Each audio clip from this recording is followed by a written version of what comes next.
It's the Sunday tea, only we're having it with strawberry Fanta because you know me, I like to keep it spicy over here and try new things.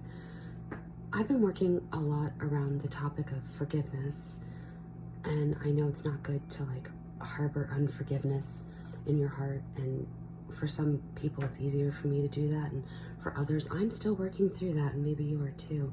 But tonight we're going to talk about betrayal. And while even though you may have known a friend or whoever for 20 plus years, doesn't mean they need to be in your life. What are you talking about, Krista? So in my past life, I knew this chick from when we were teens, and she was a family member too, that I married into. And we had shared a lot of life together, and I thought like we had a very reciprocal relationship until I've been like going back and looking at it. It was very one way. I digress. The purpose of this message is that I supported her through many, many hardships in her life. And when it came time for me to have mine, like 3 years ago, I sat at this chick's kitchen table and I cried my heart out. And I was very raw and very honest with her because I thought she was a safe space. But then she turned around and told a family member, who then contacted my ex-person and made a whole big fucking mess for me.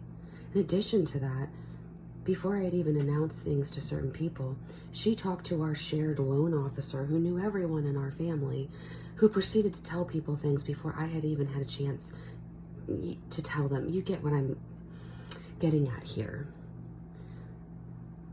So it's one thing to be like betrayed by someone like you don't know and you don't trust and don't mean anything to you, but you got to be a special kind of cold to let somebody sit at your kitchen table and cry their heart out to you and smile in their face and then turn around and backstab them. So I have a hard time like with that. I'm still processing that. But what I am working through and what it has taught me is how to be very careful about whom I share my truth with, whom I share my heart with.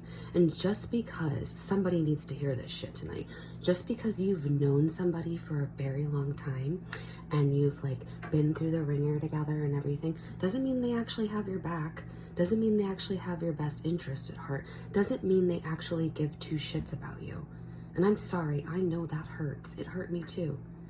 But what it has taught me is where I do not need to pour my energy into. This person is cut off. This person is blocked. I don't give two shits. I wish them the best in life, but I am gone. Bye, Felicia. And so maybe you need to tell somebody, bye, Felicia, or whatever the addition to that is. But remember, you got this.